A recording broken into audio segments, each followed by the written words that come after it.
Hello everyone, ये हमारा demand and supply economics के चैप्टर 1 का पार्ट 2 है। पार्ट 1 ऑलरेडी कल अपलोड हो चुका है और हमने इस वीडियो को है ना 3 पार्ट में कर दिया। मतलब इस चैप्टर को 3 पार्ट में कर दिया। पहले था कि हम 2 पार्ट में करेंगे, पर आज क्योंकि आज जो अपन चीज़ें पढ़ेंगे वो थोड़ी टेक्निकल है। अगर मैं थर्ड पार्ट का भी आज पढ़ा दूंगा तो सारी चीज़ें मिक्स हो जाएगी, उसकी प्रोबेबिलिटी ज़्यादा हो जाएगी मिक्स होने की। इसलिए कल इसका एक और पार्ट आएगा, फिर ये चैप्टर कंप्लीट हो जाएगा। तो देखो चैप्टर 1 में अपन ने पार्ट 1 में क्या डिस्कस करा, हमने डिजायर डिस्कस कर लिया। डिजायर क्या होता है, सॉरी डिमांड क्या होता है। लॉ ऑफ डिमांड में सारी चीज़ें कांस्टेंट होती है। डिमांड का ग्राफ ऐसे होता है और वो जो हमारी सप्लाई होती है उसका ग्राफ हमारा ऐसे होता है। ये अपन ने डिस्कस कर लिया। फैक्टर्स अफेक्टिंग डिमांड हमने डिस्कस कर चुके कि बहुत सारे फैक्टर्स होते हैं जो हमारी डिमांड को अफेक्ट करते हैं। उसके बाद हमने रिलेशनशिप देख लिया था, इसका ग्राफ देख लिया। फिर हमने एक्सेप्शन देख लिया, 4 एक्सेप्शन होते थे। ग्रिफन गुड्स हो गया, स्नॉप अपील हो गया, स्पेकुलेशन हो गया। फिर अपन ने लॉ ऑफ सप्लाई देखा।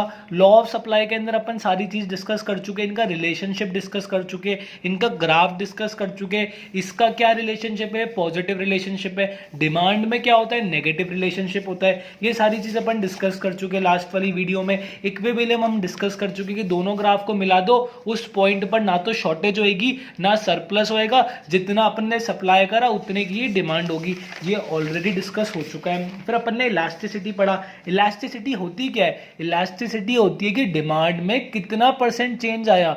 अब किसकी वजह से, किसी भी फैक्टर की वजह से, कि बहुत सारे फैक्टर होते हैं। अगर अपन प्राइस के बारे में बात करेंगे तो ये प्राइस इलास्टिसिटी बन जाएगा और इसका फॉर्मूला अपन ने ये पूरा डिकोड कर लिया। इसका फॉर्मूला अपन ने पूरा डिकोड कर लिया कि प्राइस इलास्टिसिटी क्या होता है। उसके बाद हर इलास्टिसिटी के टाइप्स होते हैं। टाइप्स क्या होते हैं, 5 तरीके के होते हैं। इसके अंदर क्या होगा, इसमें हमारी इनइलास्टिक मतलब कोई रिस्पॉन्स नहीं दे रहा। रिस्पॉन्स नहीं देने का मतलब जो हमारी क्वांटिटी डिमांडेड है उसमें वो चेंज नहीं हो रही। इसमें क्या हो रहा है, थोड़ी सी चेंज हो रही है एज कंपेयर टू डिनोमिनेटर। इसमें क्या हो रहा है, न्यूमरेटर और डिनोमिनेटर इक्वल चेंज हो रहा है। इसमें क्या हो रहा है, न्यूमरेटर थोड़ा ज्यादा चेंज हो रहा है। और इसमें क्या हो रहा है, जो हमारी क्वांटिटी डिमांडेड है वो काफी ज्यादा चेंज हो रही है, वो काफी ज्यादा चेंज हो रही है। तो ये पांचों का ऑर्डर यही होता है। परफेक्टली इनइलास्टिक का मतलब क्या होगा, हमारी जीरो हो गई। इसका मतलब क्या होगा, इसका मतलब होता है हमारी लेस देन 1 होना। इसका मतलब क्या होता है, हमारी लेस देन 1 होना।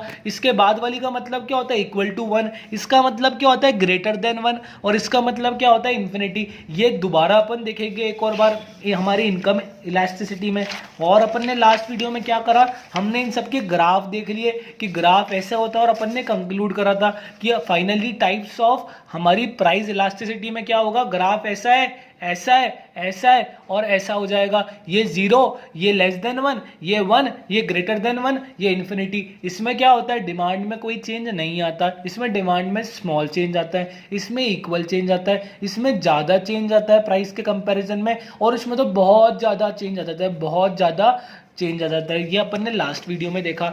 अब देखो मेरी बात, प्राइस इलास्टिसिटी के फैक्टर्स, यार काफी सारे फैक्टर्स होते हैं जिन पे प्राइस इलास्टिसिटी डिपेंड करती है। अब काफी सारे फैक्टर्स क्यों होते हैं, प्राइस इलास्टिसिटी का फॉर्मूला क्या है, इसका फॉर्मूला है percentage change in quantity demanded upon percentage change in price. ठीक है।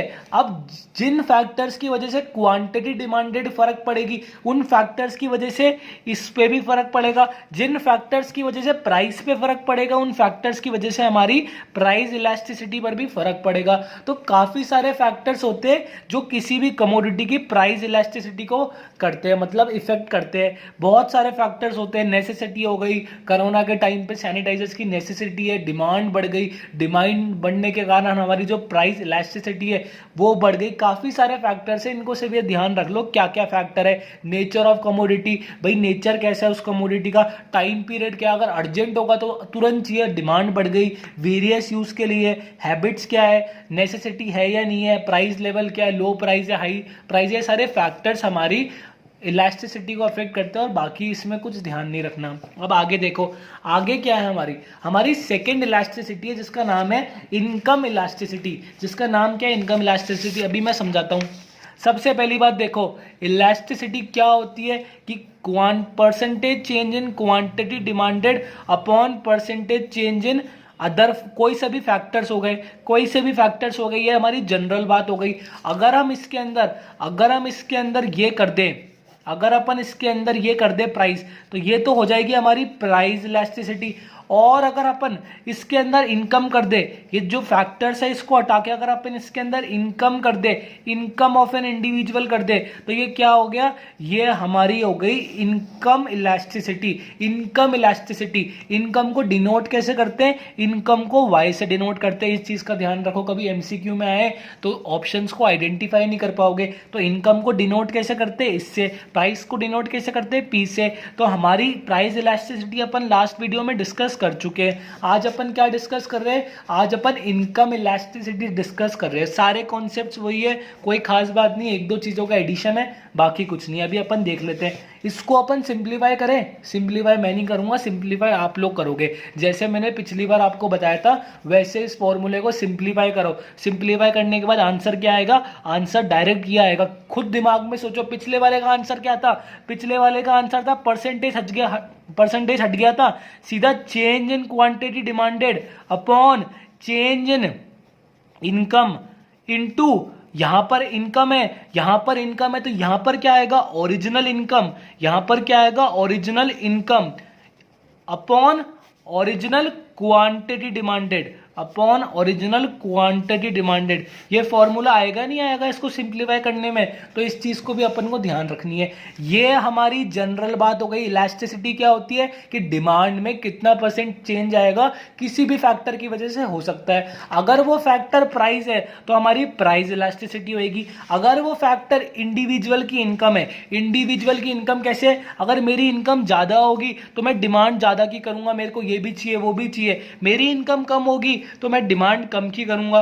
तो ये हमारा क्या होता है, इनकम वाला फैक्टर होता है। तो इस पर भी हमारी इलास्टिसिटी डिपेंड करती है। कैसे डिपेंड करती है वो अपन आगे देखेंगे। ये फॉर्मूले को अगर अपन और सिंप्लीफाई करेंगे, सिंप्लीफाई करने की ट्रिक मैंने अपने वीडियो 1 में बताई है कि ये परसेंटेज चेंज है। परसेंटेज चेंज क्या होता है, ओरिजिनल अपॉन जो हमारा परसेंटेज है इंटू 100, ओरिजिनल अपॉन ये नहीं, डिफरेंस क्या होता है मैं खुद ही भूल गया, डिफरेंस अपॉन ओरिजिनल इंटू 100। ये अपन ने करा था नहीं करा था, ये सारी चीज अपन कर चुके। इस फॉर्मूले को सिंप्लीफाई करोगे, इस फॉर्मूले को सिंप्लीफाई करोगे इस मेथड से, तो हमारा ये फॉर्मूला आ गया। और इस फॉर्मूले को डायरेक्ट अपन को ध्यान रखना है कि हमारी इनकम इलास्टिसिटी क्या होती है, difference in quantity demanded upon difference of income into original income और ओरिजिनली क्वांटिटी डिमांडेड। और इसका याद करने का तरीका क्या, अगर इनकम नीचे है तो ओरिजिनल वाला इनकम ऊपर होएगा, और क्वांटिटी डिमांडेड नीचे है तो हमारी ओरिजिनल क्वांटिटी डिमांडेड नीचे होएगी।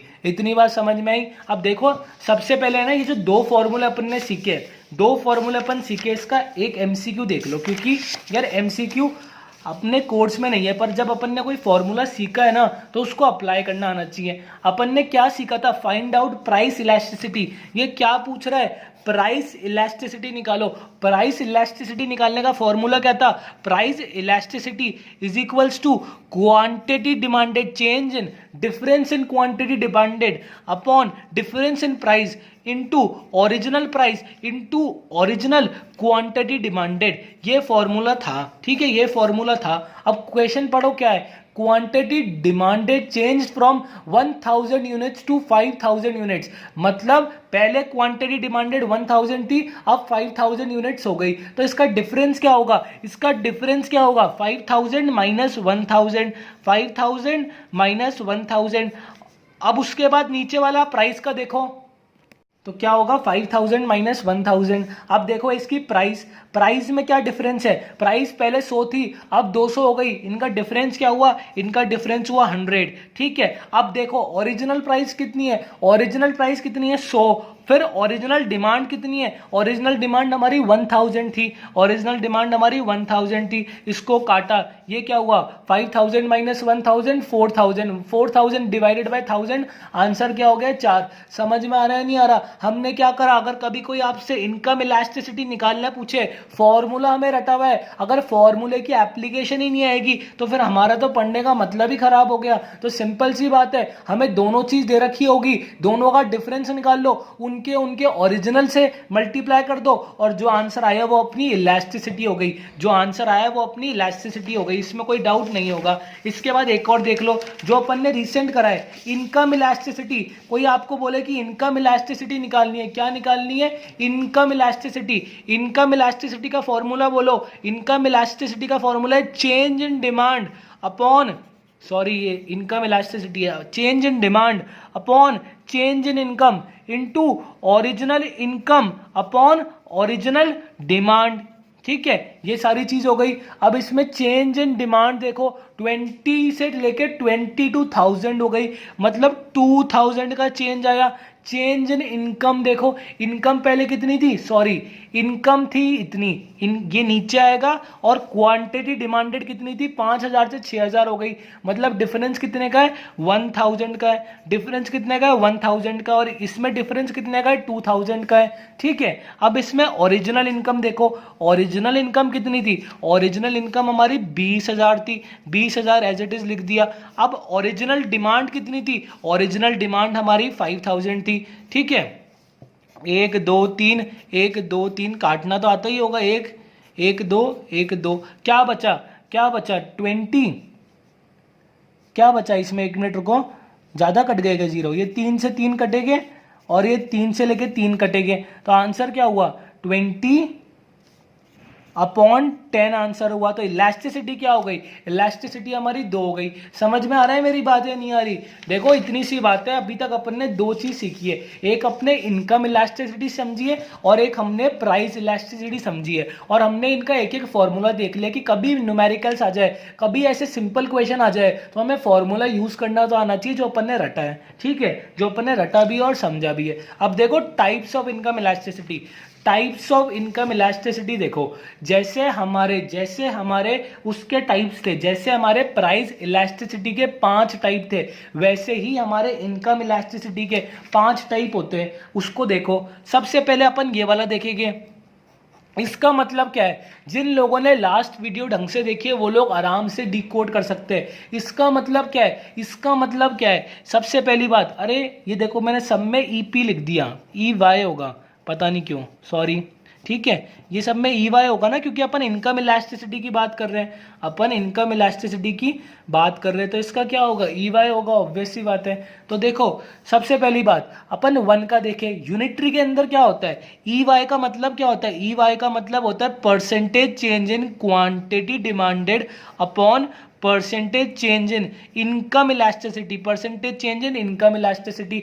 इस यूनिटरी कब आएगा, यूनिटरी का मतलब क्या होता है कि इसमें जितना चेंज आ रहा है उतना ही इसमें चेंज आ रहा है, जितना क्वांटिटी डिमांडेड में चेंज आ रहा है उतना ही उसकी इनकम में चेंज आ रहा है। तो आंसर क्या हो गया 1, क्योंकि दोनों सेम है, तो दोनों सेम है तो दोनों कट जाएगी। मान लो ये 1000 है तो ये भी 1000 हुआ, तो आंसर क्या हो गया 1। तो 1 में क्या होता है, 1 में हमारा न्यूमरेटर और डिनोमिनेटर सेम होते हैं। न्यूमरेटर बोले तो जितनी अपन ने क्वांटिटी डिमांड में चेंज करा उतनी ही उसकी इनकम में चेंज होती है, तो हमारा आंसर आता है यूनिटरी इलास्टिक। हमारा आंसर क्या आता है, यूनिटरी इलास्टिक। सबसे पहली बात तो ये वाली हो गई। अब देखो परफेक्टली इन इलास्टिक का क्या कॉन्सेप्ट है, परफेक्टली इन इलास्टिक कब आएगा, परफेक्टली इन इलास्टिक कब आएगा, जब इसका पहले फॉर्मूला लिखो, इसका पहले फॉर्मूला लिखो। अगर तुम्हें ध्यान हो तो पिछली बार क्या हुआ था, पिछली बार क्या हुआ था, प्राइस के साथ क्वांटिटी डिमांडेड में बिल्कुल चेंज नहीं आ रहा था। तो इसमें क्या होगा, इनकम के साथ क्वांटिटी डिमांडेड में बिल्कुल चेंज नहीं आएगा। ये जो न्यूमरेटर है ये 0 जब हो जाएगा तभी तो इसका आंसर 0 आएगा। अब एक चीज समझो, ये 0 कब होगा, इसको फैक्चुअल सिचुएशन से लिंक करो। ये फैक्चुअल सिचुएशन में 0 कब होगा, जब हमारी इनकम बढ़ेगी घटेगी हमें कोई मतलब नहीं है, पर हमारी क्वांटिटी डिमांडेड एकदम कांस्टेंट रहेगी। इसका आंसर है ये बेसिक नीड्स में, जो हमारी बेसिक नीड्स है, जैसे रोटी हो गया, क्लोथ्स हो गए, ये सारी चीजें हमारी इनकम पर डिपेंड नहीं करती। अगर मैं 2 रोटी खाता हूं तो अगर मेरी इनकम बढ़े तभी भी मेरी डिमांड कितनी होएगी, 2 रोटी की होएगी। अगर मेरी इनकम घटे तो भी मेरी डिमांड कितने की होएगी, 2 रोटी की होएगी। तो मेरी इनकम तो घट रही है और बढ़ रही है, पर मेरी क्वांटिटी डिमांडेड, ये जो क्वांटिटी डिमांडेड है इसमें कोई डिफरेंस नहीं आ रहा। पहले भी 2 थी, अभी भी 2 है, तो इन दोनों का डिफरेंस करेंगे तो क्या हो गया, ये 0 हो गया। तो इसलिए हमारा परफेक्टली इनइलास्टिक के केस में 0 होता है, इसलिए हमारा परफेक्टली इनइलास्टिक के केस में 0 होता है। दोबारा देखो, इनकम इलास्टिसिटी का बेसिक फॉर्मूला समझ में आया। इसका मतलब क्या है, कितना क्वांटिटी डिमांडेड में चेंज आएगा इनकम के साथ, कितना क्वांटिटी डिमांडेड में चेंज आएगा इनकम के साथ। अगर ये 1 है, ये 1 है, इसका मतलब क्या है, न्यूमरेटर और डिनोमिनेटर इक्वल है। इक्वल कब होएंगे, जब हमारी क्वांटिटी डिमांडेड में उतना ही चेंज आएगा जितनी हमारी इनकम में है, तो ये इक्वल होगा।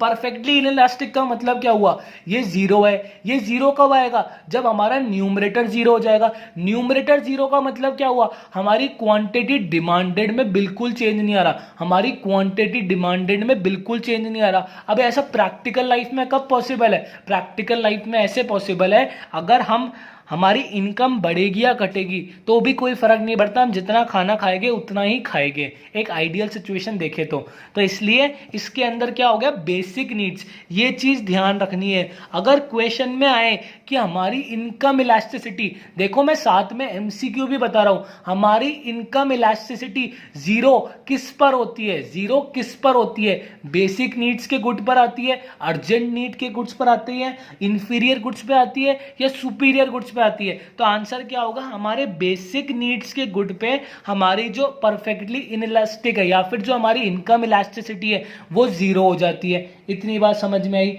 अब ये वाला देखो, इसमें क्या हुआ, इसका मतलब समझो, ये 3 तो हमेशा बहुत इजी होते हैं, जो बीच में आते हैं ना इनमें दिक्कत आती है, इसलिए मैं पहले 3 समझाता हूं फिर मैं इस पर आता हूं। तो इसका मतलब समझो, सबसे पहले इनकम इलास्टिसिटी का फॉर्मूला लिखो, सबसे पहले इनकम इलास्टिसिटी का फॉर्मूला लिखो, अपन ने फॉर्मूला लिखा, ठीक है। अब इसको प्रैक्टिकल लाइफ में समझो, जैसे पिछली बार इसमें तो 0 थी क्वांटिटी डिमांडेड, इसमें सिग्निफिकेंट हुई, इसमें 1 आई, इसमें थोड़ी ज्यादा हुई और इसमें बहुत ज्यादा हो गई। तो इसका मतलब क्या हुआ, इसमें भी क्वांटिटी डिमांडेड कहां पर जाएगी, इन्फिनिटी में जाएगी, और हमारी इनकम में, और हमारी जो ये इनकम है, इनकम में नो चेंज होगा, इनकम में कोई चेंज नहीं होगा। ये वाला भी वही पुराना वाला केस है, पर इसका प्रैक्टिकल एग्जांपल समझो। अब देखो इसका एक एग्जांपल समझो, अचानक से मार्केट में सैनिटाइजर्स की डिमांड बढ़ गई, अचानक से मार्केट में सैनिटाइजर्स की, मास्क की डिमांड बढ़ गई।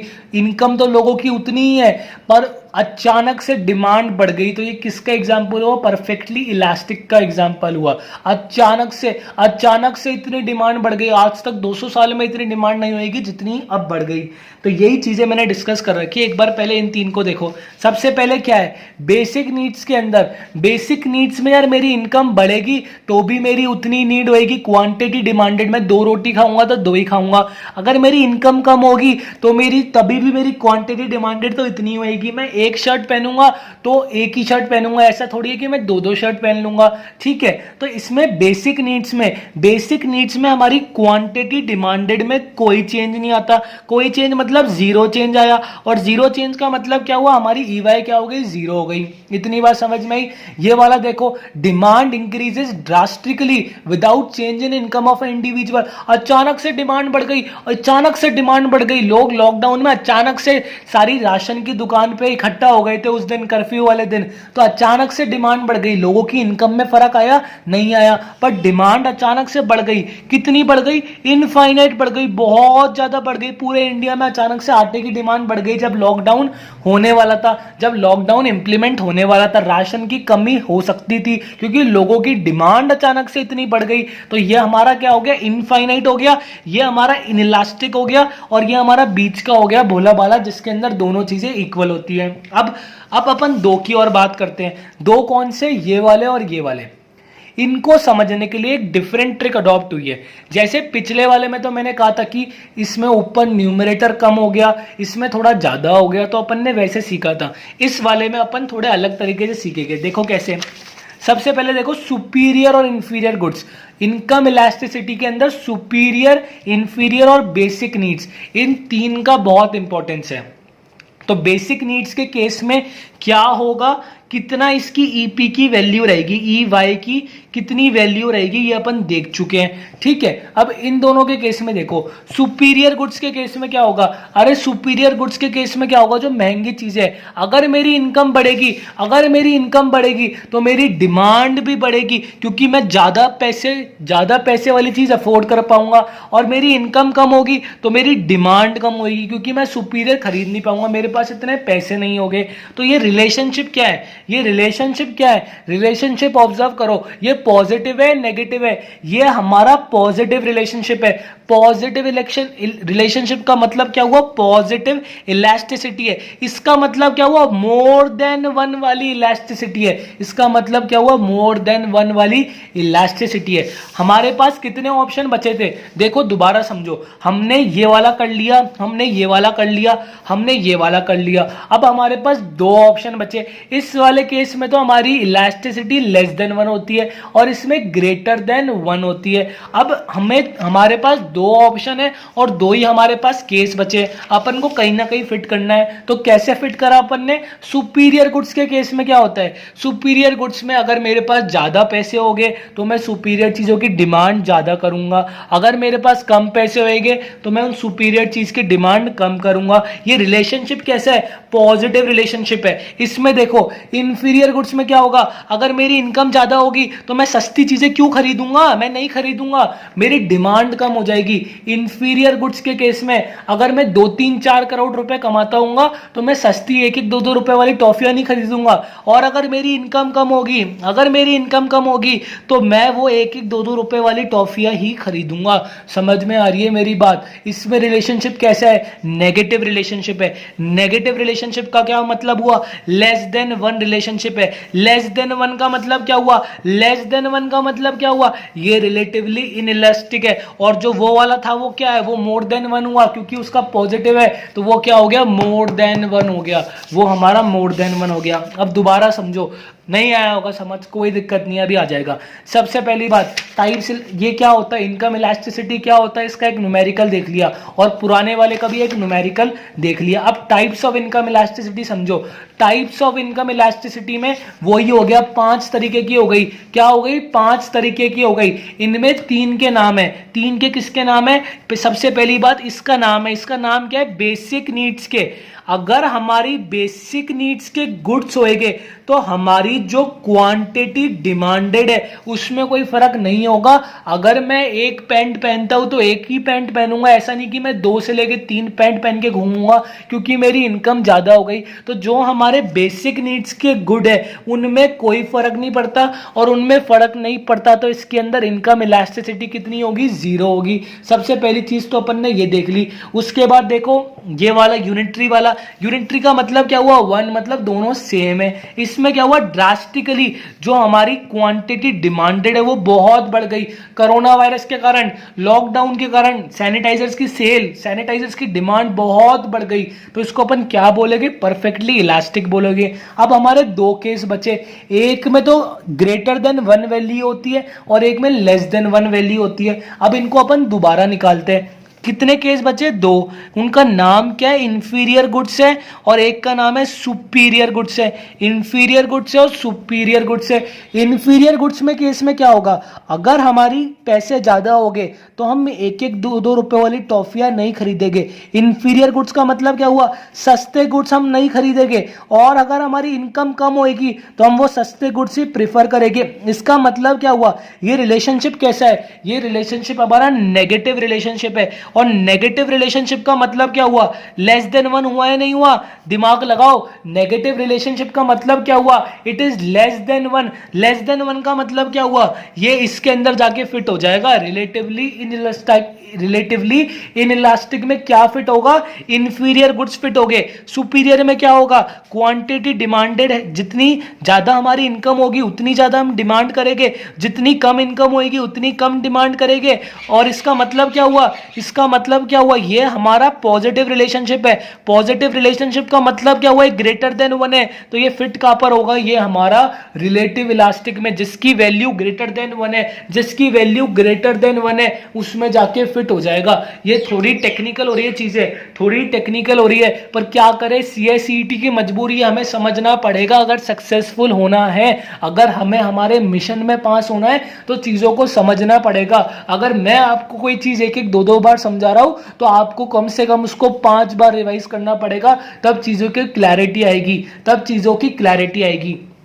हमने एक और इलास्टिसिटी कंप्लीट कर ली। अब मैं दोबारा आपको ये इनकम इलास्टिसिटी समझा दूंगा, फिर अपन आगे अपनी नेक्स्ट इलास्टिसिटी पर प्रोसीड करेंगे, फिर अपन नेक्स्ट इलास्टिसिटी करेंगे, ठीक है। अपन एक बार दोबारा देख लेते हैं इनकम इलास्टिसिटी पे क्या क्वेश्चन बन सकता है। सबसे पहली बात, इनकम इलास्टिसिटी क्या होती है। इनकम इलास्टिसिटी ये होती है, इसको देख लो कि percentage change in quantity demanded with respect to percentage change of income of an individual.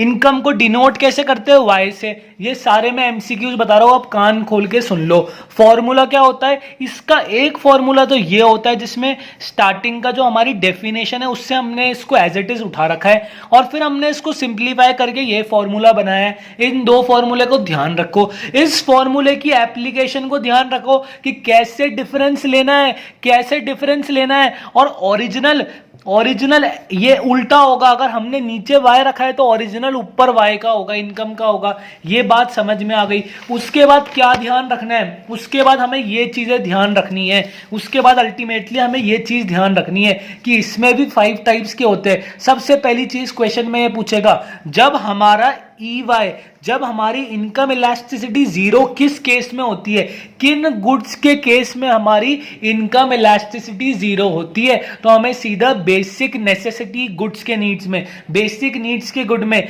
Necessity के गुड्स के नीड में, हाँ इन सब के अंदर हमारी इनकम इलास्टिसिटी जीरो होती है। इस चीज को ध्यान रखना है। इसका लॉजिक क्या होता है, इसका लॉजिक ये होता है कि भाई इनकम बढ़े या घटे, जो मेरी बेसिक नीड्स है वो तो कांस्टेंट रहनी ही है, चाहे कुछ भी हो जाए। और अगर मेरी बेसिक नीड्स कांस्टेंट रहेगी, मेरी डिमांड कांस्टेंट रहेगी, तो ये इनका डिफरेंस जीरो हो जाएगा, और इसका डिफरेंस जीरो हो गया तो अल्टीमेटली आंसर जीरो हो जाएगा। पहला क्वेश्चन इस टेबल में से ये आ सकता है। दूसरा क्वेश्चन क्या आएगा, इंफीरियर गुड्स, जब हमारा इनकम इलास्टिसिटी नेगेटिव होती है, जब हमारी इनकम इलास्टिसिटी लेस देन 1 होती है, वो किस गुड्स के केस में होती है। आंसर ऑप्शन में क्या होगा, सुपीरियर में केस में, इंफीरियर के केस में, बेसिक नीड्स में। तो इसका आंसर क्या होगा, इंफीरियर गुड्स के केस में हमारी इनकम इलास्टिसिटी लेस देन 1 होती है। इसका लॉजिक क्या है, इसका लॉजिक निकाल लो। इंफीरियर गुड्स में क्या होगा, अगर हमारे ज्यादा पैसे होएंगे हम इंफीरियर गुड्स की डिमांड कम करेंगे,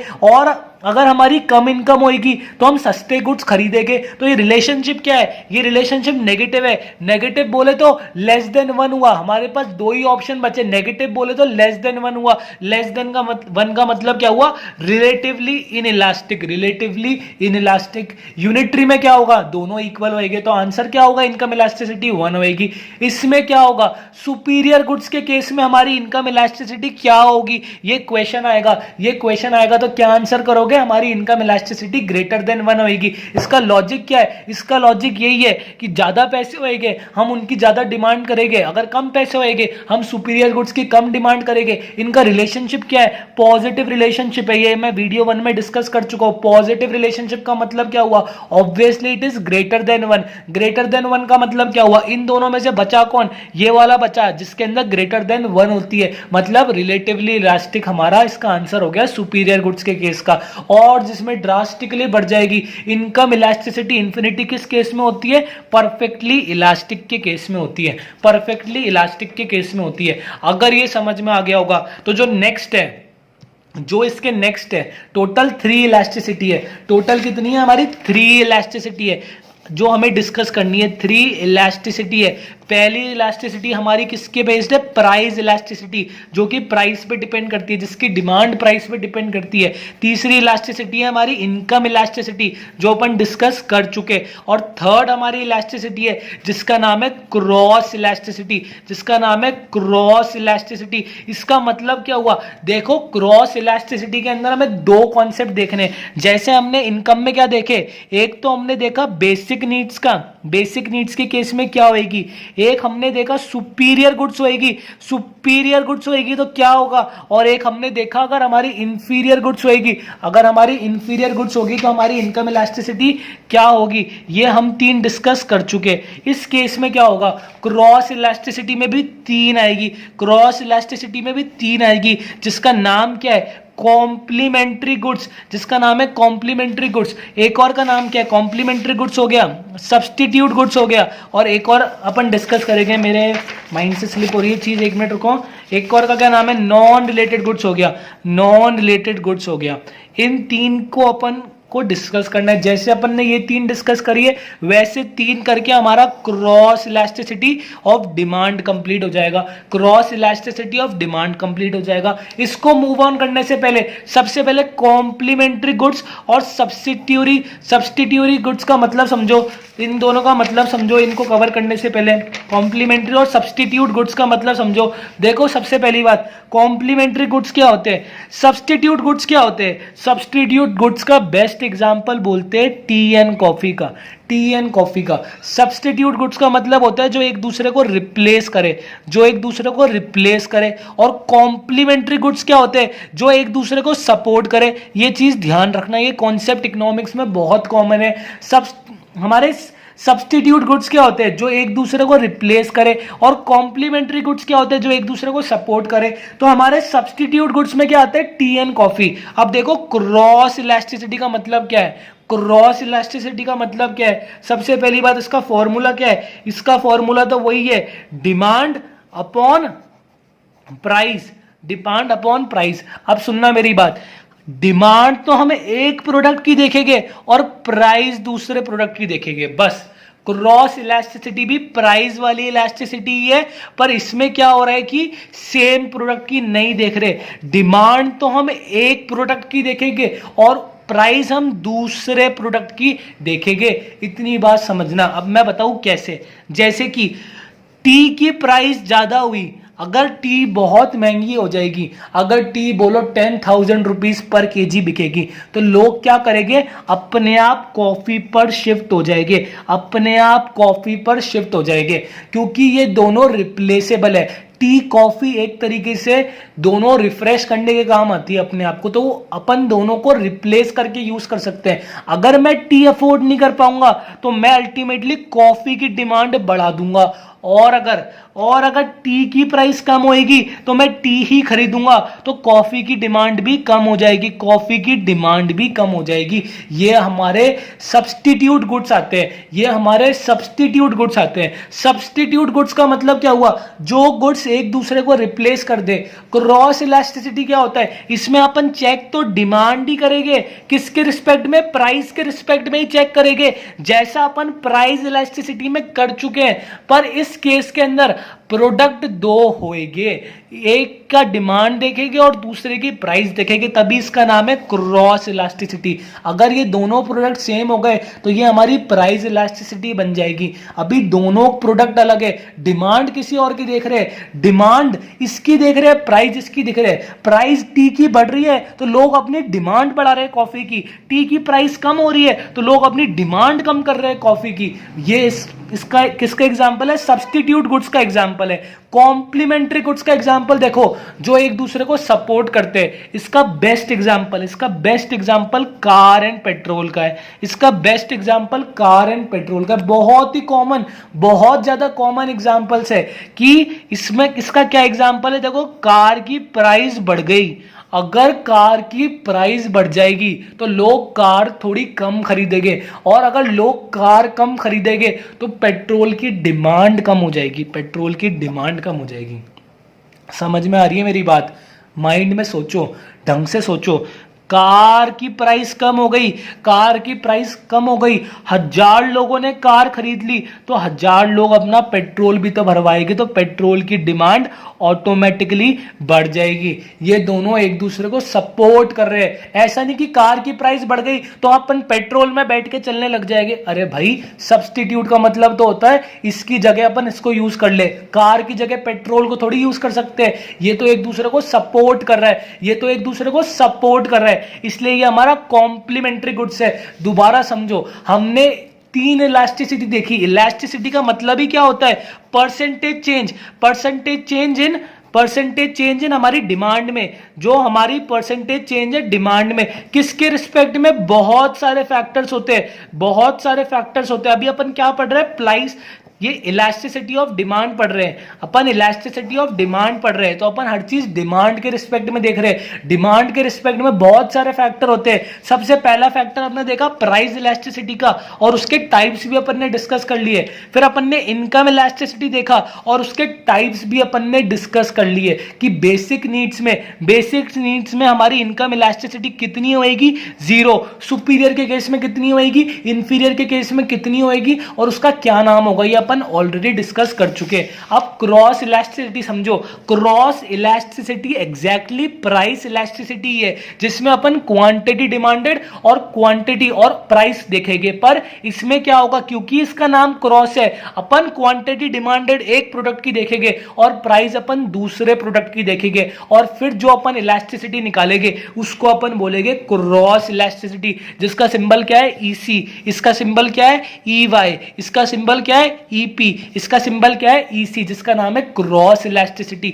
इसको समझने से पहले, जैसे इसमें 3 ये थे, 3 को अपन को उस टेबल में डालना था, वैसे ही इसमें 3 है और इसको भी अपन उन 5 वाली टेबल में डालेंगे। अभी अपन डालेंगे, उससे पहले अपन सब्स्टिट्यूट गुड समझ में आ गया, जो एक दूसरे को रिप्लेस करते हैं। अगर टी की प्राइस 20,000 रुपए पर किलो हो गई, कौन टी खरीदेगा? लोग कॉफी पर शिफ्ट हो जाएंगे, मजबूरी शिफ्ट होना पड़ेगा, कॉफी की डिमांड बढ़ जाएगी। और अगर टी की प्राइस कम होगी तो कोई कॉफी को खरीदेगा ही नहीं, तो कॉफी की डिमांड कम हो जाएगी। तो ये क्या चीज है? ये क्या चीज है? ये पॉजिटिव रिलेशनशिप है, ये पॉजिटिव रिलेशनशिप है।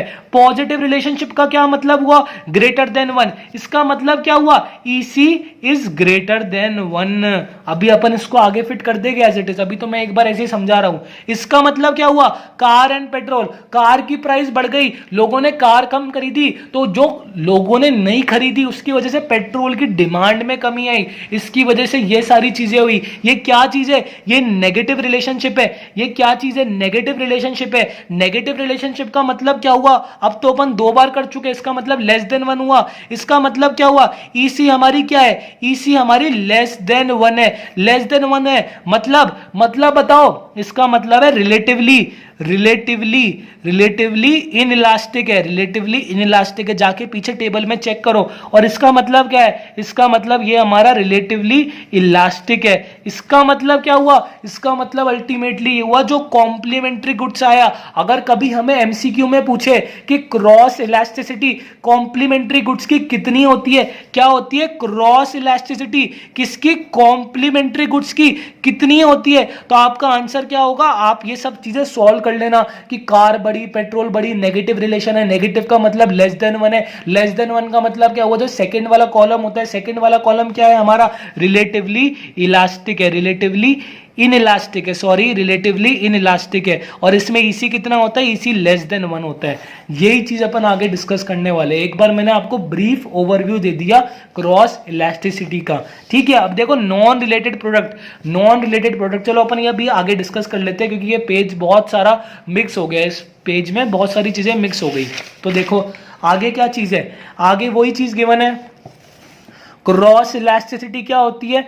Percentage change in quantity demanded of one product to percentage change in quantity of price of another. एक की डिमांड देख रहे, एक की प्राइस देख रहे, एक की डिमांड देख रहे, एक की प्राइस देख रहे, तभी इसका मतलब हुआ क्रॉस इलास्टिसिटी। अगर ये दोनों सेम होता, अगर डिमांड भी उसी की देखते और प्राइस भी उसी की देखते, तो ये अल्टीमेटली हमारा प्राइस इलास्टिसिटी बन जाता, दोनों में कोई डिफरेंस नहीं होता। इसको समझने से पहले हमने सब्स्टिट्यूट गुड्स और कॉम्प्लीमेंट्री गुड्स समझ लिए हमने, सब्स्टिट्यूट गुड्स और कॉम्प्लीमेंट्री गुड्स समझ लिए, ये चीजें पढ़ लेना। इसके नोट्स अपने व्हाट्सएप ग्रुप में आ जाएगी। तो अपन ने यहाँ तक कर लिया, इसके नोट्स अपने व्हाट्सएप ग्रुप में आ जाएंगे। जो लोग नए, नीचे डिस्क्रिप्शन बॉक्स में लिंक दे रखा है, ज्वाइन कर लो। अब इस फॉर्मूले को और सिंप्लीफाई करा, इस फॉर्मूले को क्या लिखा है, quantity demanded of A to the price of B. इसको और सिंप्लीफाई करें, सिंप्लीफाई करना मैं सिखा चुका हूं, एक बार करके देखना। तो क्या आंसर आएगा, ये तो परसेंटेज था, अब क्या होगा, change in quantity demanded of A upon change in price of B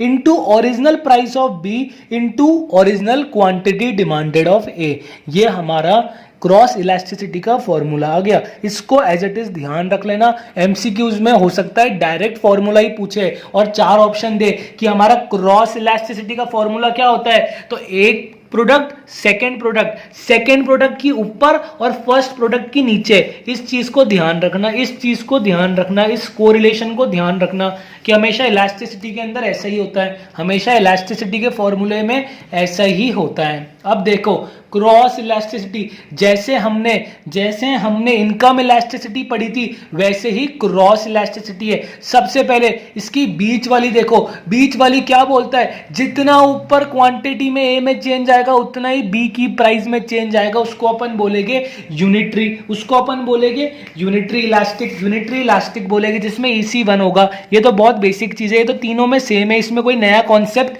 है ही नहीं, इसमें कोई नया कॉन्सेप्ट नहीं है। अब इसमें अपन ने क्या वर्ड सीखे, जैसे हमने इनकम इलास्टिसिटी में सुपीरियर और इंफीरियर गुड्स सीखे, वैसे हमने क्रॉस इलास्टिसिटी में कॉम्प्लीमेंट्री गुड्स और सब्स्टिट्यूट गुड्स सीखे। कॉम्प्लीमेंट्री गुड्स में क्या होगा, कॉम्प्लीमेंट्री गुड्स है कार, पेट्रोल है, अगर प्राइस बढ़ेगी, अगर कार की प्राइस बढ़ेगी तो क्वांटिटी डिमांडेड कम हो जाएगी, इसका मतलब नेगेटिव रिलेशनशिप आ गया। नेगेटिव रिलेशनशिप का मतलब क्या हो गया, लेस देन 1 आ गया। लेस देन 1 का मतलब क्या हुआ, रिलेटिवली इनइलास्टिक, इसका आंसर क्या हुआ, रिलेटिवली इनइलास्टिक हुआ। इस समझ गए। और उसके बाद देखो सब्स्टिट्यूट गुड्स पे चलो, रिलेटिवली इलास्टिक का मतलब क्या है, सब्स्टिट्यूट गुड्स होते क्या है सर, सब्स्टिट्यूट गुड्स होते हैं टी और कॉफी में रिलेशनशिप क्या है, पॉजिटिव रिलेशनशिप है। पॉजिटिव रिलेशनशिप का मतलब क्या हुआ, ग्रेटर देन 1 का मतलब क्या हुआ, रिलेटिवली इलास्टिक। ये दोनों चीज तो अपन पिछले वाले पेज में डिस्कस कर चुके हैं। इसके अंदर क्या होता है, इसके अंदर सर हमेशा की जैसे क्या होता है, जो ऊपर क्वांटिटी डिमांडेड होते हैं ना, उसमें कोई चेंज नहीं आता, प्राइस बढ़ रही है घट रही है कोई चेंज नहीं आ रहा। इसका एग्जांपल क्या है, नॉन रिलेटेड प्रोडक्ट। मतलब जैसे देख लो पेन और चेयर, इन दोनों का कंपैरिजन देखो यार, पेन की प्राइस बढ़े या पेन की प्राइस घटे, चेयर की डिमांड में कुछ चेंज आएगा कि ये तो कांस्टेंट रहेगी, इधर भी कोई चेंज नहीं आएगा, इधर भी कोई चेंज नहीं आएगा, क्योंकि ये दोनों प्रोडक्ट्स रिलेटेड ही नहीं है। मतलब समझो इन दोनों में क्या हो रहा है, ये नॉन रिलेटेड प्रोडक्ट है। नॉन रिलेटेड प्रोडक्ट में क्या हो रहा है, एक की प्राइस बढ़ रही है या घट रही है, उसकी डिमांड पे जो दूसरा प्रोडक्ट है उसकी डिमांड पे कोई फर्क नहीं हो रहा। और अगर डिमांड में कोई फर्क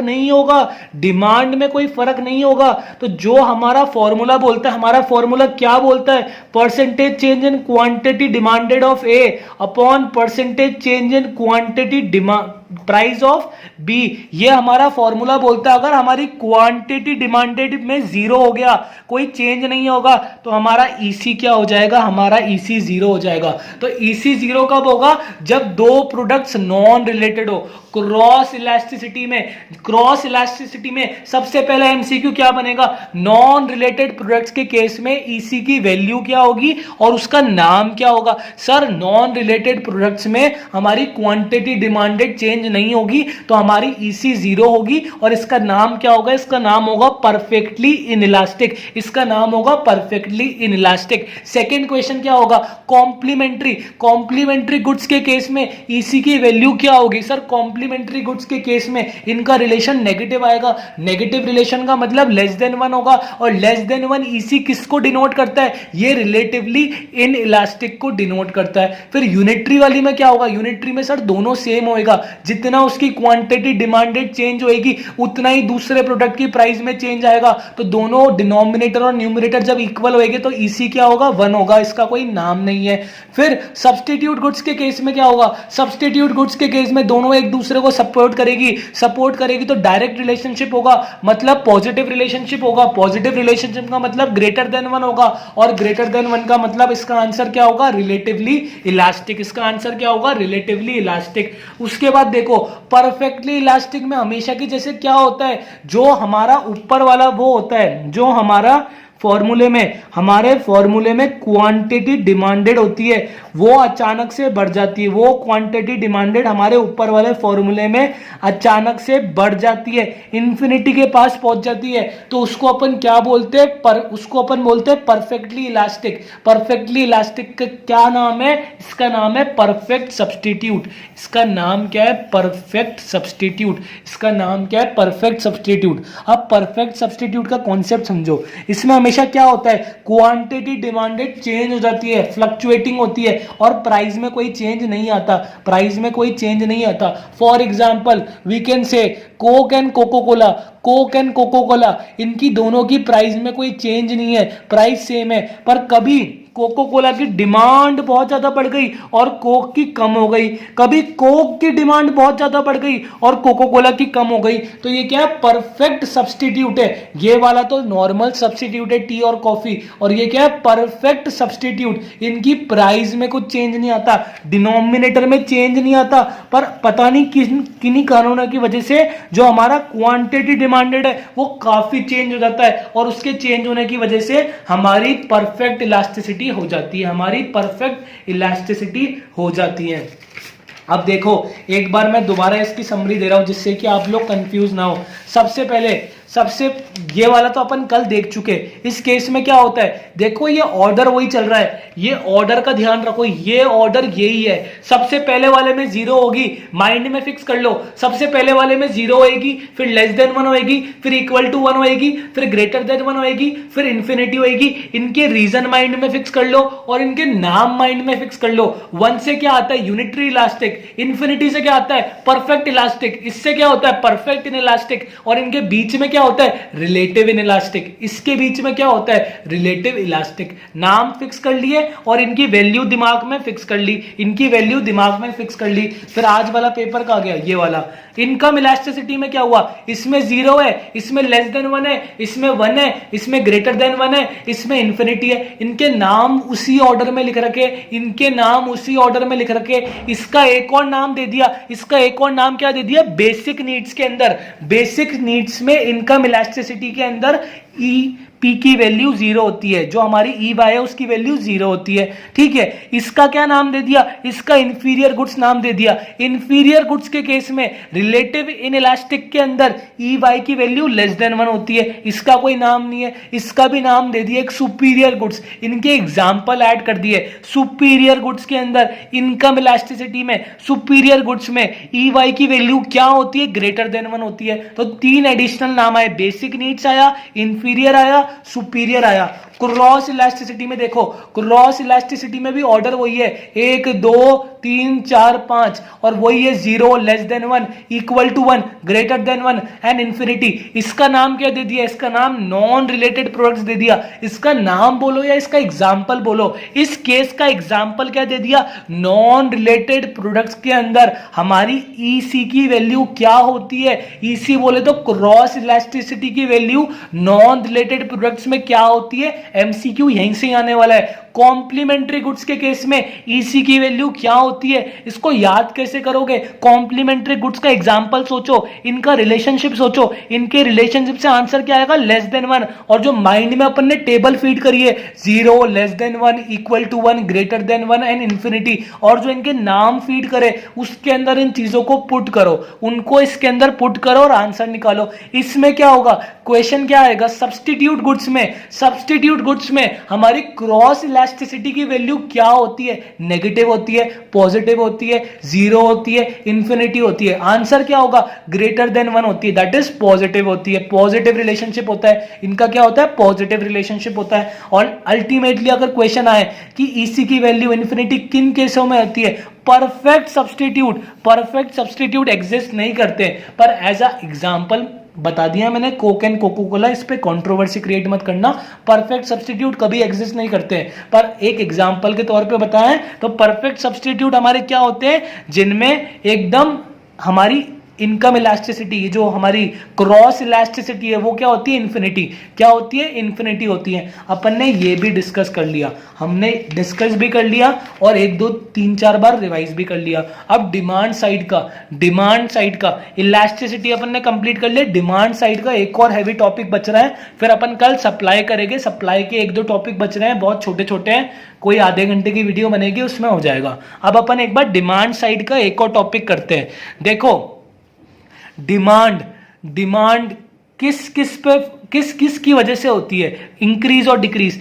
डिमांड इंक्रीज या डिमांड डिक्रीज किन वजहों से होती है? सर, इन या तो प्राइस की वजह से होती है या अदर फैक्टर्स की वजह से होती है। या तो प्राइस की वजह से होती है या अदर फैक्टर्स की वजह से होती है। ये तो हम पहले कर चुके हैं, आप दोबारा क्यों करा रहे हो? इसमें 4 टर्मिनोलॉजी है, इसलिए मैं करा रहा हूं। 4 वर्ड्स के मतलब पता होने चाहिए, जो कि बहुत ईजी है। डिमांड किसकी वजह से होती है? या तो प्राइस के इंक्रीज या डिक्रीज होने की वजह से, या बहुत सारे फैक्टर्स होते हैं उनके इंक्रीज या फिर डिक्रीज होने की वजह से, उनके इंक्रीज या फिर डिक्रीज होने की वजह से। सबसे पहले अगर डिमांड प्राइस के इंक्रीज और डिक्रीज होने से होगी तो हम उसको क्या बोलेंगे? हम उसको एक्सपेंशन और कॉन्ट्रैक्शन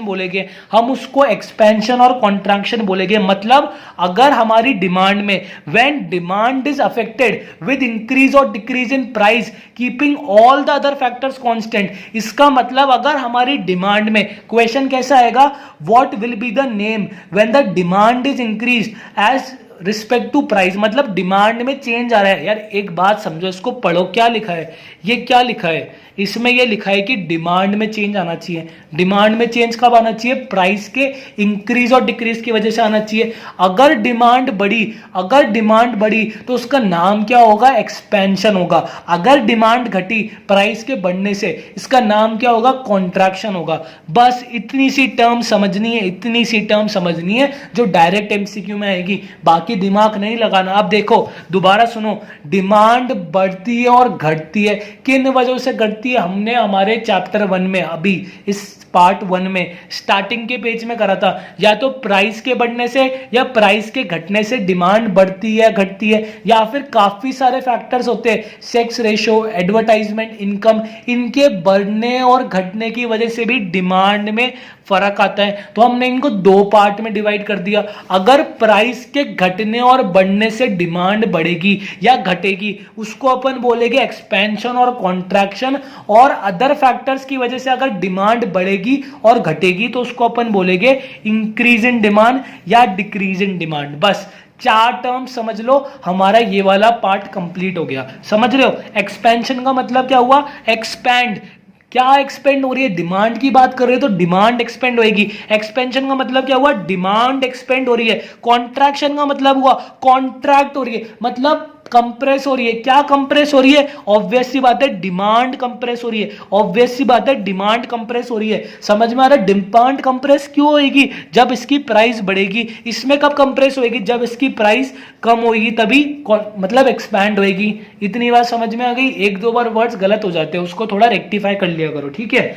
तो एक्सपेंशन में क्या होता है? डिमांड बढ़ती है, किसकी वजह से? प्राइस के घटने की वजह से। कॉन्ट्रैक्शन में क्या होता है? कॉन्ट्रैक्ट होती है। क्या होती है? डिमांड कंप्रेस होती है।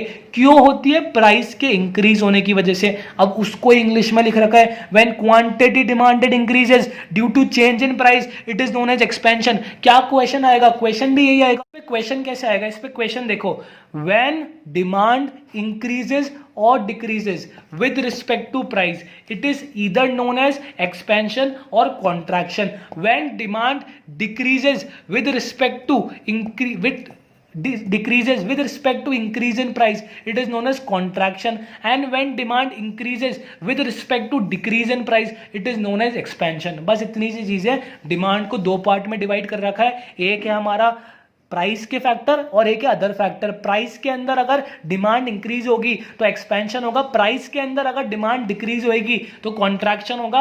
अगर नॉर्मली अदर फैक्टर्स की वजह से हमारी डिमांड बढ़ेगी तो इसको अपन बोलेंगे इंक्रीज इन डिमांड, और डिमांड डिक्रीज होगी तो उसको अपन बोलेंगे डिक्रीज इन डिमांड. इसके दो ग्राफ है. ग्राफ क्या, ये सिंपल मतलब ऑब्जर्वेशन है. सबसे पहले इनिशियल डिमांड क्या थी, ये वाली थी. सबसे पहले इनिशियल डिमांड क्या थी, ये वाली थी. इसके बाद क्या हुआ, हमारी डिमांड बढ़ गई. हमारी डिमांड बढ़ गई, देखो ब्लर हो गया. हमारी डिमांड आगे गई, डिमांड हमारी बढ़ गई, डिमांड बढ़ी और प्राइस देखा तो कम हो गई, प्राइस देखा तो कम हो गई. तो ये क्या हो गया, हमारी डिमांड बढ़ रही है. डिमांड बढ़ने को मैंने क्या बताया, कोई चीज बढ़ रही है मतलब एक्सपैंड हो रही है. तो ये क्या हो गया, एक्सपेंशन हो गया. ये क्या हो गया, एक्सपेंशन हो गया. यहां से यहां गई, इसको अपन बोलेंगे एक्सपेंशन का प्रोसेस. इसके पीछे देखो डिमांड घटी, डिमांड में डिक्रीज हुआ. डिमांड के डिक्रीज होने को अपन क्या बोलते, इसको कॉन्ट्रैक्शन बोलते. तो इसको क्या बोलेंगे, यहां से यहां तक आने के प्रोसेस को कॉन्ट्रैक्शन बोलेंगे. इनिशियली हमारी ये डिमांड थी, उसके बाद कॉन्ट्रैक्ट हो गई डिमांड, उसके बाद हमारी डिमांड में डिक्रीज हो गया. प्राइस के बढ़ने की वजह से हमारी डिमांड में डिक्रीज हो गया. इसको समझ लो. बाकी इसमें कोई रॉकेट साइंस नहीं है, कोई आपको मैप बनाने को नहीं बोलेगा, पर हमें अंडरस्टैंडिंग होनी चाहिए. वैसे ही इसमें क्या हो रहा है, इन वाले केसों में क्या होता है, अदर फैक्टर्स की वजह से डिमांड बढ़ती है और डिक्रीज होती है. इसमें प्राइस कांस्टेंट होती है, इस चीज को ध्यान रखना. मतलब इसमें क्या हो रहा है, अदर फैक्टर्स कांस्टेंट हो रहे हैं, और इसमें क्या हो रहा है, अदर फैक्टर्स तो बढ़ रहे हैं पर हमारी प्राइस कांस्टेंट हो रही है. और इनका नाम क्या है, डिमांड बढ़ेगी तो क्या होगा, increase in demand. Demand decrease होगी तो क्या होगा, डिक्रीज इन डिमांड. अब इन दो के ग्राफ और देख लो. इसमें क्या हो रहा है, ये हमारी इनिशियल है, ये हमारी इनिशियल है, ये इनिशियल हमारी डिमांड है. ठीक है, इस पॉइंट पर फिर क्या हुआ, डिमांड बढ़ गई. डिमांड बढ़ने पर ये दूसरा आ गया, प्राइस तो कांस्टेंट है, प्राइस तो कांस्टेंट है, डिमांड कर्व दूसरा आ गया. तो इसको अपन क्या बोलेंगे, डिमांड कर्व शिफ्ट हो गया राइट साइड में. राइट साइड में डिमांड बढ़ने की वजह से, डिमांड क्यों बढ़ी, अदर फैक्टर्स की वजह से बढ़ी. इसका नाम क्या हुआ, इंक्रीज इन डिमांड हुआ. तो इसको अपन बोलेंगे कर्व राइट साइड शिफ्ट हो गया. सबसे पहले इनिशियल क्या था, ये. इसके बाद क्या हुआ, डिमांड घटाई, डिमांड घटाई, डिमांड घटाने की वजह से ये कर्व लेफ्ट साइड शिफ्ट हो गया, ये कर्व लेफ्ट साइड शिफ्ट हो गया. तो ये हमारे दो ग्राफ हो गए. इनको इतना डिटेल में नहीं जाना, सिर्फ पता होना चाहिए यार ये कर्व आगे शिफ्ट हो रहा है तो इसको अपन क्या बोल दिया, राइट साइड शिफ्ट बोल दिया. आगे शिफ्ट हो गया, प्राइस तो वही है, इसकी प्राइस वही है, पर डिमांड बढ़ने की वजह से आगे शिफ्ट हो गया, डिमांड कम होने की वजह से पीछे शिफ्ट हो गया. तो हमने ये वाला भी टॉपिक कर लिया. अब आज अपन ने क्या करा, एक बार उसको देख लेते हैं स्टार्टिंग से. क्या सारा ही देख ले, क्या क्या अपन ने करा, क्या दिक्कत है, 5 मिनट लगेगी. ठीक है, सबसे पहले हमने क्या करा, सबसे पहले हमने डिमांड क्या होता है वो देखा, हमने लॉ ऑफ डिमांड देखा, हमने डिमांड का कर्व देखा, नॉर्मल डिमांड का कर्व देखा, हमने सप्लाई का कर्व देखा, हमने फैक्टर्स, डिमांड को बहुत सारे फैक्टर्स अफेक्ट करते हैं, हमने वो देखा. उसके बाद हमने रिलेशनशिप और ये सब देख लिया. हमने ये चारों एक्सेप्शन देख लिए, ग्रिफन गुड्स देख लिए, स्नॉब मटेरियल देख लिए, स्पेकुलेशन देख ली. हमने सप्लाई देख लिया कि भाई सप्लाई बढ़ेगी, क्यों बढ़ेगी, क्योंकि प्राइस बढ़ रही है. इनका रिलेशनशिप क्या है अपन ने वो देख लिया. उसके बाद इक्विलिब्रियम पॉइंट देख लिया कि भाई दोनों इक्विलिब्रियम पॉइंट को रीच हो गए. इक्विलिब्रियम पॉइंट क्या होता है ये अपन ने देख लिया, जिसमें ना तो शॉर्टेज होती ना कुछ होता. इसके बाद अपन ने इलास्टिसिटी देखा. इलास्टिसिटी क्या होती है, डिमांड के, इलास्टिसिटी क्या होती है, डिमांड के इंक्रीज और डिक्रीज. किसकी वजह से, चेंज इन डिमांड, किसकी वजह से, बहुत सारे फैक्टर होते हैं. इनकम इलास्टिसिटी अपन डिस्कस कर चुके हैं. ये पांचों चीजें अपन बहुत बार डिस्कस कर चुके, बार बार डिस्कस करना टाइम वेस्ट है. ये अपन डिस्कस कर चुके, ये अपन डिस्कस कर चुके. फैक्टर्स बहुत सारे फैक्टर्स है, एक बार ऊपर से रीड कर लो. इनकम इलास्टिसिटी में क्या होगा कि हमारी डिमांड में परसेंटेज चेंज इन डिमांड आएगा. किसकी वजह से, परसेंटेज चेंज इन इनकम की वजह से आएगा. उसके बाद इसका न्यूमेरिकल देख लिया. उसके बाद हमने इनकम इलास्टिसिटी क्या होती है वो देख लिया. इसको 5 टाइप में बांट के इसकी 3, बेसिक नीड्स में क्या होगा, इंफीरियर में क्या होगा और सुपीरियर के केस में क्या होगा, अपन ने ये देख लिया. क्रॉस इलास्टिसिटी का बेसिक मीनिंग क्या होता है, एक की डिमांड दूसरे का प्राइस, एक की डिमांड दूसरे का प्राइस, इनमें दो गुड्स आते हैं, इनके बारे में पढ़ लिया। उसके बाद क्रॉस इलास्टिसिटी में नॉन रिलेटेड गुड्स के बारे में कर लिया, कॉम्प्लीमेंट्री गुड्स के बारे में कर लिया, सब्सटीट्यूट गुड्स के बारे में कर लिया और परफेक्ट सब्सटीट्यूट गुड्स के बारे में कर लिया। उसके बाद ये वाला कर लिया कि डिमांड बढ़ती घटती है बहुत कारणों की वजह से, पर अगर प्राइस की वजह से घट रही है और बढ़ रही है तो उसको अपन बोलेंगे कॉन्ट्रैक्शन और एक्सपेंशन, और बाकी फैक्टर्स की वजह से बढ़ रही है या घट रही है तो उसको अपन बोलेंगे इंक्रीज इन डिमांड और डिक्रीज इन डिमांड। इनमें कोई चार एक्सक्लूसिव नहीं है, हो तो वही रहा है, डिमांड बढ़ रही है और डिमांड बढ़ रही है और घट रही है, पर किन वजह से बढ़ रही है? इन दो केस में तो प्राइस की वजह से हो रहा है और इन दो केस में अदर फैक्टर्स की वजह से हो रहा है। फिर अपन ने एक बार ग्राफ समझ लिया, ग्राफ कहीं आएगा नहीं है, सिर्फ अपन को पता होना चाहिए कि अगर ये ग्राफ दे दिया तो इसमें क्या हो रहा है, आपको एरो करके देखे कि यहां से यहां चले गया तो ये किसका ग्राफ है, ये कॉन्ट्रैक्शन का या एक्सपेंशन का है या इंक्रीज का या डिक्रीज का है? तो इसका आंसर क्या होगा, इसमें हमारी डिमांड का इंक्रीज हो रहा है तो ये इंक्रीज इन डिमांड का ग्राफ है, और इसका आंसर क्या होगा, डिक्रीज इन डिमांड का ग्राफ है। और कॉन्ट्रैक्शन और एक्सपेंशन का ग्राफ हमेशा एक कर्व में बनता है, एक लाइन में बनता है, इसमें ही कॉन्ट्रैक्शन होती है, इसमें ही हमारी वो एक्सपेंशन होती है। पर इस केस में दो लाइन बनती है, जो हमारा अदर फैक्टर वाला केस है ना उसमें दो लाइन से ग्राफ बनता है। इस चीज को ध्यान रखना, इस चीज को नोट करके रखना ब्रेन में। अपन ने इसका पार्ट 2 कंप्लीट कर लिया, पार्ट 3 भी जल्द आएगा, फिर अपना इकोनॉमिक्स का चैप्टर कंप्लीट हो जाएगा। जिन बच्चों ने बाकी वीडियोस नहीं देखी, नीचे डिस्क्रिप्शन बॉक्स में जाओ, 60 to 70% हमारा CA/CET का सिलेबस अपलोड हो चुका है, जाकर देखो, ठीक है। Thank you very much. और जिन लोगों ने सब्सक्राइब नहीं करा यार प्लीज सब्सक्राइब कर देना, ठीक है। Thank you.